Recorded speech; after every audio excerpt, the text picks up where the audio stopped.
డెఫినెట్‌గా అండి. ఎందుకంటే నిరంతరం పార్టీనే ఉంటది. నేనిప్పుడు వర్క్ ప్లేస్‌కెళ్ళిన వర్క్ ప్లేస్‌లో ఉన్నా గూడా ఏం జరుగుతుంది అని ఆలోచనలొస్తాయి. రాష్ట్రంలో ఏం జరుగుతుంది? ఏం చేశారు కొత్తగా? నేనెలా చేయాలి? అనే ఆలోచనలే ఉంటాయి.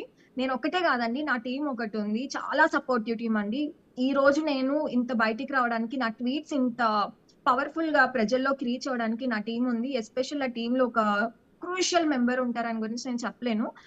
ఆయన వల్లనే ఏదైనా గూడా నాకు సాధ్యమైంది ఈ రోజు నేను మీ ముందు కూర్చొని ఇంటర్వ్యూ ఇచ్చే స్టేజ్‌కొచ్చాను. నా ట్వీట్స్ అంత వైరల్ అయ్యాయి అంటే, ఆయన సహకారం చాలా ఎక్కువుంది.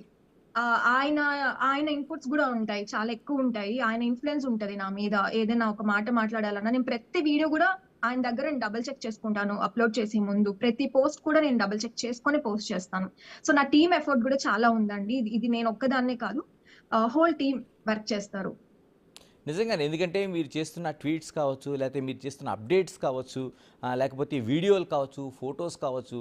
అంటే మనకి గ్యాసిప్లాటి ఇన్ఫర్మేషన్ అనుకున్న టైంలో మీరు కన్ఫర్మ్ చేస్తూ ఉంటారు. నిజంగానే ఒక పెద్ద టీమ్ ఉంటుందని నేనే అడుగుదాం అనుకున్నాను.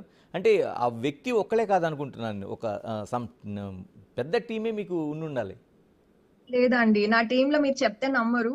జస్ట్ 4 పీపుల్ అండి. 4-5 మాక్సిమం ఇంతే. అంతే. నా టీమ్ ఇంతే. ఎలా వర్క్ చేస్తారంటే ఎలక్షన్స్‌కి ఒక 6 మంత్స్ ముందు నుంచి నమ్మరు.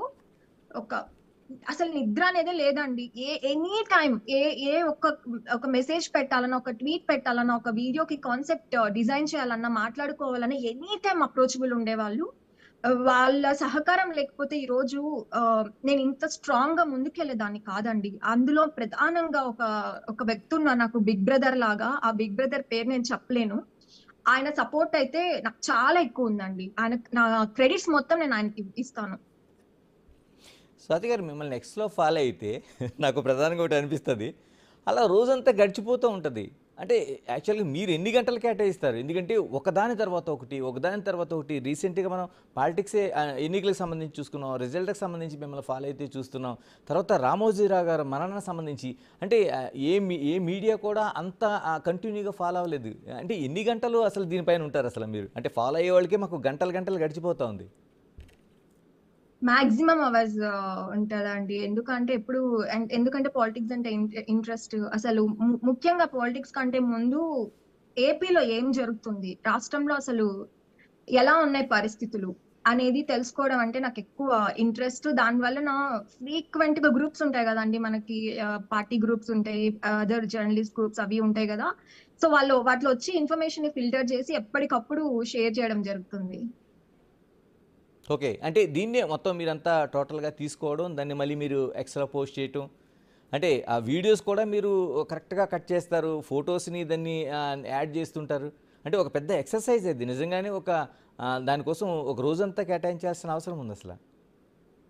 డెఫినెట్‌లీ అండి. ఎందుకంటే అందరూ అనుకుంటారు జస్ట్ వీడియోస్ చేసేస్తుంది. జస్ట్ ఒక 2, 3 లైన్‌లు ట్వీట్ వేసేస్తుంది. లేదంటే ఒక ఫోటో జస్ట్ ఊరికే అట్లా ఎడిట్ చేసి వేసేస్తుంది అనుకుంటారు గానీ, దాని వెనకాల కష్టం చాలా ఉంటదండి. ఒక ఎగ్జాంపుల్ ఏంటంటే ఒక వీడియో చేయాలంటే ఒక కాన్సెప్ట్ మనం అర్థం చేసుకొని ఇప్పుడు ఫర్ ఎగ్జాంపుల్ జగన్మోహన్ రెడ్డి గారు ఒక జీవో గురించి మాట్లాడారు. సంథింగ్ ఏదైనా మాట్లాడారనుకోండి. దాని వెనకాల నిజం ఎంత?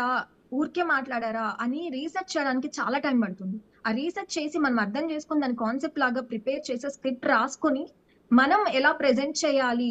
సెటరికల్‌గా చెప్పాలా? ప్రజలకి ఎలా చెప్తే అర్థమవుతది ఈ కాన్సెప్ట్ అని ఆలోచించి డిస్కస్ చేయడానికి చాలా టైం పడుతుందండి. అంత ఈజీ కాదు ఒక టాపిక్ గురించి మాట్లాడాలంటే. ఇంకా ట్వీట్స్ విషయానికొస్తే సింపుల్‌గా ఒక 2, 3 లైన్స్‌లో మనం చెప్పాలనుకున్న మెసేజ్ జనాలకి ఎలా చెప్పాలి?